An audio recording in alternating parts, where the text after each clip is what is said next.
ఈరోజు మనతో విద్యావేత్త ఆధ్యాత్మికవేత్త డాక్టర్ శ్రీ విజయలక్ష్మి గారు ఉన్నారు. విజయలక్ష్మి గారు నమస్కారం అండి. నమస్కారం శ్రీలక్ష్మి గారు. విజయలక్ష్మి గారు, మనము శనిదేవుని గురించి చాలా చెప్పుకున్నాము. అవును అవును. మీరు శనిదేవుడు వలన మనం పడకూడదు, కొన్ని మార్గాలు ఉన్నాయని చెప్పారు. చెప్పాను. శని దోషాలు పోవాలంటే, మనం సుఖశాంతులతో ఉండాలంటే ఏం చేయాలో చెప్పండి.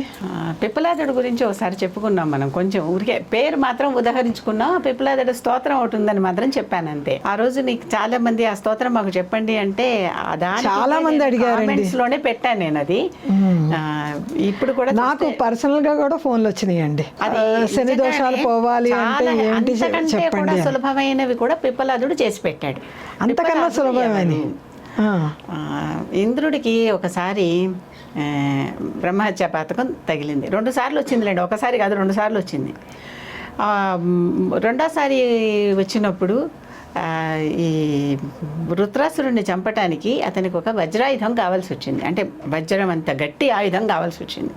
లేకపోతే ఆ వృత్రాసురుడు వీళ్ళందరూ రాక్షసుల వరాలు ఉంటాయి కదా, అట్లా చావను ఇట్లా చావనని ఆ ఆయుధం తడిగా ఉండకూడదు, పొడిగా ఉండకూడదు, అది లోహంతో చేయకూడదు, చెక్కతో చేయకూడదు వగేరా అన్నీ అడిగాడు. వాళ్ళు అడుగుతారు కదా, అది రాయితీ కాకూడదు, అది కాకూడదు, ఎన్నో చెప్పాడు.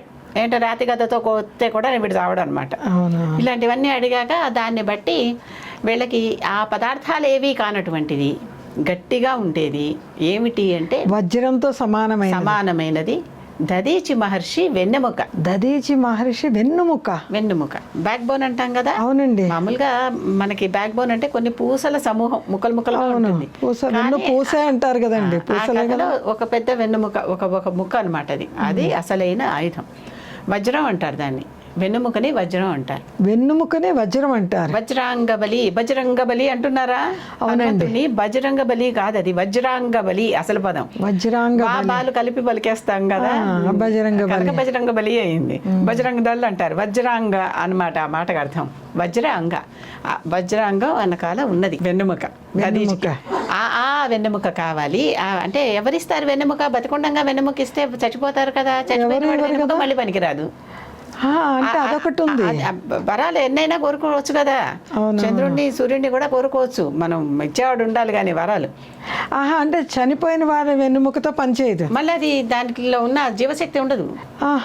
జీవశక్తి కోసం బతికున్న వాళ్ళదే కావాలి. మరి ఎవరు దేహత్యాగం చేసి బతికుండంగా వెన్నెముకను తీసిస్తారు? నిజం కదా. అలాంటప్పుడు అందరూ కలిసి ఇలాంటి ఎవరున్నారు ఇంత గొప్పవాళ్ళు అంటే నైమిసారణ్యంలో తపస్సు చేసుకుంటున్న దదీచి అనే మహర్షి ఉన్నాడని తెలిసింది.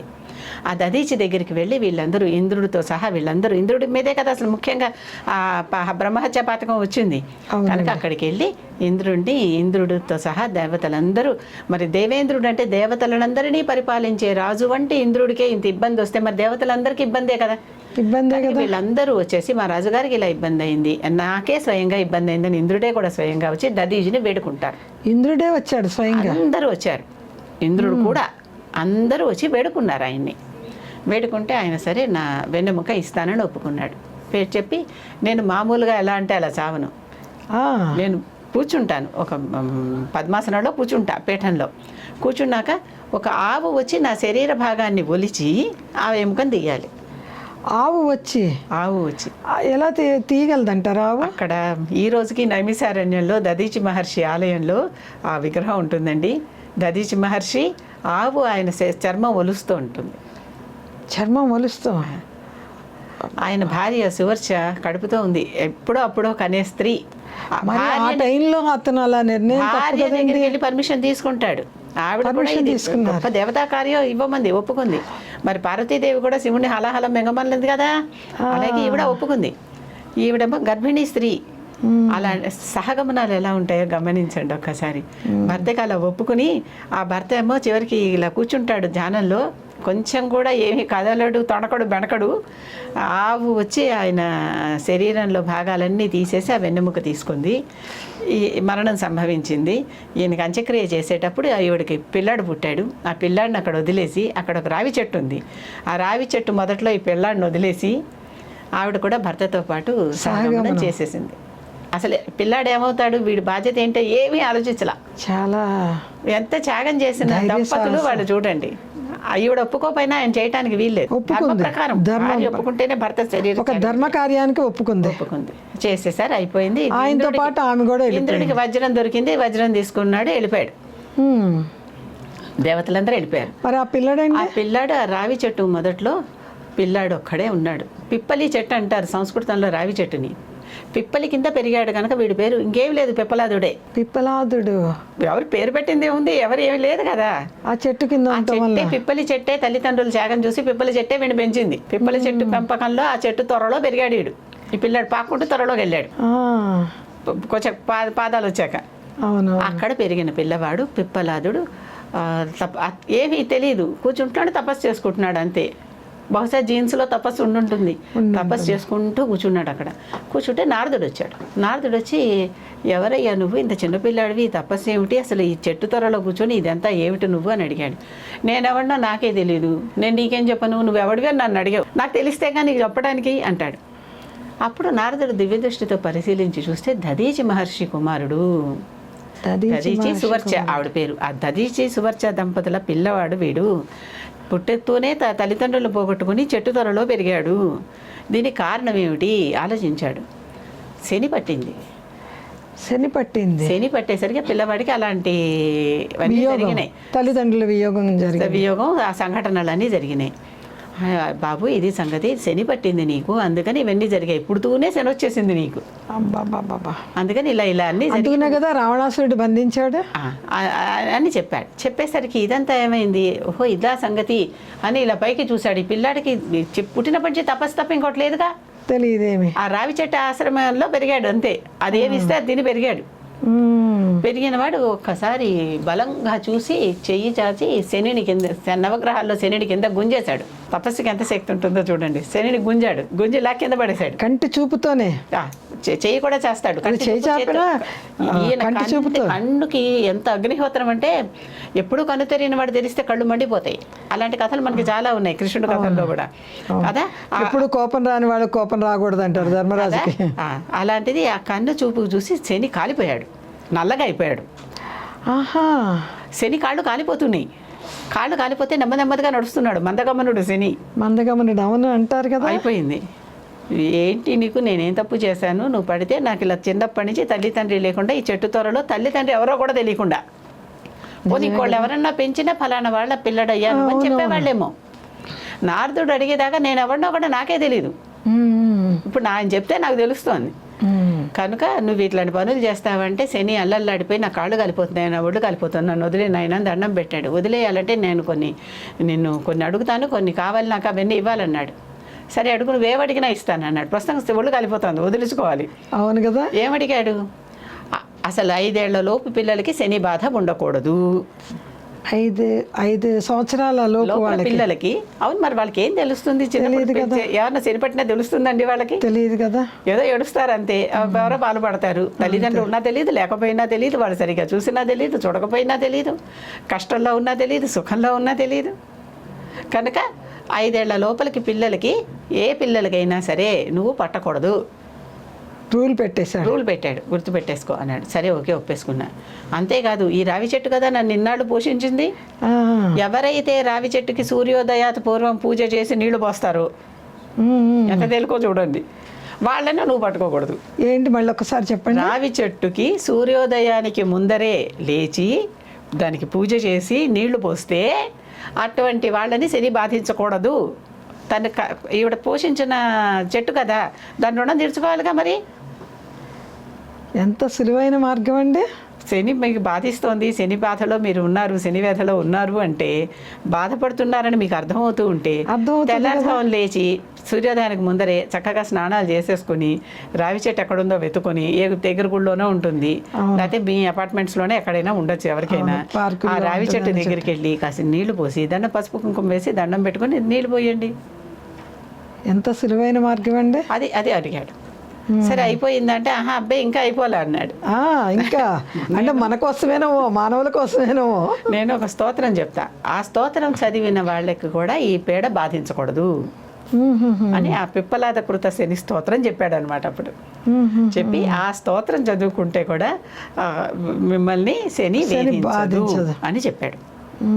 చెప్పి ఇగో ఇవే సంగతి కనుక తప్పనిసరిగా చంటి పిల్లలకి రాకూడదు, ఈ స్తోత్రం చదివిన వాళ్ళకి రాకూడదు, రావి చెట్టు పూజ చేసుకున్న వాళ్ళకి అది కూడా తెల్లవారుజామునే రావి చెట్టు పూజ చేసుకున్న వాళ్ళకి రాకూడదు. మళ్ళీ ఈ స్తోత్రం చదివిన వాళ్ళకి ఉంటుంది కొద్దిగా, కానీ చాలా తక్కువ మోతాదులో వాళ్ళని కష్టపెట్టాలి. నువ్వు అసలే చేయకుండా ఎట్లా, మరి నా పనే అది కదా. కొండంత రాకుండా గోరంత రాకుండా గోరంత అంటే ఏం పెద్ద కష్టం కాదు కదండి. ఏదో ఎక్కడో మన గోరు తీసామనుకోండి మన నొప్పి ఉండదు కదా. ఉండదు. ఆ తర్వాత ఇంకొకటి ఎప్పుడు కూడా శని వస్తే ఉపయోగకారి అని నేను చెప్పా, మన పాపం తగ్గుతుంది, ఓర్చుకొని సహనంతో పాపం అంతా ఖర్చు పెడతాం, అలా పుణ్యము పెరుగుతుంది. ఒక ఆదాయం ఒక వ్యయం రెండు జరుగుతున్నాయి అక్కడ. కనుక శని ఆ రకంగా మనకు ఉపయోగం కూడా కదా. శని ఆయుష్ని ఇస్తాడంటారు, శని చాలా యోగాలు ఇస్తాడంటాడు, శని మనల్ని భక్తి మార్గంలో ప్రవేశపెడతాడని చెప్తారు. ఇన్ని ఉపయోగాలు శనికి ఉన్నాయి. ఈ పిప్పలాదుడు ఈ కోరికలు కోరి ఇవి నువ్వు తీర్చాల్సిందే అని కండిషన్ పెట్టాడు. ఒక విషయం అండి, శని మహాదశలో ఉన్నప్పుడు రాజయోగం కూడా జరుగుద్దంట. ఏదైనా జరగచ్చు. అదే మరి కొందరు ఇళ్ళు గృహప్రవేశాలు చేసుకుంటారు, అన్ని సమస్తం ఇస్తాడు. అది మనకి అనుకూలంగా ఉన్నప్పుడు అన్ని పనులు, శని వచ్చినా కూడా అనుకూలంగా ఉన్నవన్నీ జరుగుతాయి. అనుకూలంగా ఉన్నప్పుడు అన్ని జరుగుతాయి. మొత్తం మీద జాతక చక్రంలోనూ 12 గళ్ళు అండి. పాప 12 గళ్ళలోనే అందరూ ఎక్కడొకటి సర్దుకోవాలి కదా. ఉండొద్దంటే ఎక్కడ పోతారు? ఉన్నవాళ్ళు ఉన్న రాసులన్నీ ఆ 12 ఎక్కడొక్కడ సర్దుకోవాల్సిందే. బాధలు పెట్టినా ఐశ్వర్యాన్ని ఇచ్చేది ఆయనే అనమాట. అన్ని శనీశ్వరుడు అంటాం ఆయన్ని. శనీశ్వరుడు అంటాం ఎందుకంటే ఈశ్వరుని కూడా పట్టాడని శనీశ్వరుడు అని అంటున్నారు, కానీ అసలైన పదం అది కాదు. శని అంటే స్లో అని అర్థం, మందగమనుడు కనుక శనీశ్వరుడు. చరహ అంటే నడవటం, శనిగా అంటే మందగమనంగా నడిచేవాడు కనుక అతన్ని ఆ విగ్రహాన్ని శనైశ్చరుడు అంటాం. కనుక ఇదొకటి. ఇంకొక మనకి స్తోత్రం కూడా ఉంది కదా, నీలాంజన సమాభాసం రవిపుత్రం యమాగ్రజం ఛాయామార్తాండ సంభూతం తమ నమామి శనైశ్చరం. అది చెప్పుకున్నా కూడా ఈ నవగ్రహ స్తోత్రాల్లో వస్తుంది. అది చెప్పుకున్నా కూడా శని సంతుష్టుడయ్యి వాళ్ళ అమ్మ నాన్నని తలుచుకున్నాము, వాళ్ళ అన్నగారిని తలుచుకున్నాము కదా, వాళ్ళందరూ వచ్చారుగా. యమాగ్రజం ఛాయామార్తాండ సంభూతం వచ్చారు కదా, రవిపుత్రం సూర్యుడు పుత్రుడే అని చెప్పారు కదా. ఇవన్నీ వచ్చాయి కనుక చాలా సంతోషపడతాడు అని. అయినప్పటికీ ఈయనకి శనికి తండ్రి మీద కోపం ఉంటుంది. అందుకే గ్రహాల్లో శని రవి ఇద్దరు వైరి గ్రహాలు, విరోధ గ్రహాలు ఒకదానికొకటి. అంటే తండ్రి మీద ఏదో కోపం ఉంది ఈయనకి. వీళ్ళందరూ దాదాపు కాలిపోయిన అండాలతో పుట్టినటువంటి వాళ్ళు కదా.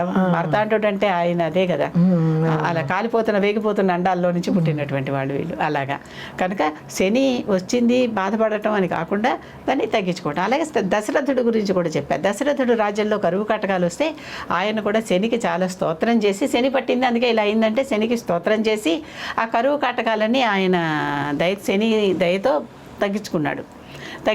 తర్వాత అలాగే ఆ శని చెప్పిన వాటి అన్నిటి వల్లే తర్వాత ఒక యాగం చేయాలని నిర్ణయించుకుని ఆ యాగానికి కావలసినటువంటి ఋషిని కూడా ఋష్యశృంగుడిని తెచ్చుకుని తన కూతురు శాంతనిచ్చి వివాహం చేసి ఋష్యశృంగుడితో ఇదంతా నడిపించుకున్నాడు కథ. మొత్తం ఆ కరువు కటకాలు వెళ్ళిపోయినాయి. కనుక దశరథుడు చేసిన స్తోత్రంతో కూడా ఈయన ప్రీతుడై వరాలు ఇచ్చాడు కనుక దశరథ స్తోత్రం కూడా శని బాధ నివారణకు ఉపయోగిస్తుంది. అది మళ్ళీ ఇంకొకటమ్మా, పూర్వకాలంలో అంత అయోమయమైన పరిస్థితిలో ఉన్నప్పుడు పెద్దలు చెప్తారు, అయ్యో ఏం చేయాలంటే తూర్పు తిరిగి దండం పెట్టుకో అంటారు. ఆ సూర్యుడికి నమస్కారాలు చేసుకుంటాం వల్ల కూడా చాలా మంచి జరుగుద్ది కదా. అంటే వెలుగు దిక్కు, వెలుగులో మనకు అన్ని పనులు అవుతాయి. అసతోమా సద్గమయ తమసోమా జ్యోతిర్గమయ మృతంగమయ ఉపనిషద్ వాక్యం ఉంది కదా మనకి. కనుక తమస్సు నుంచి మనని వెలుగుకి తీసుకెళ్లేటటువంటికి జ్యోతికి తీసుకెళ్లేటటువంటిది మార్గం తూర్పు.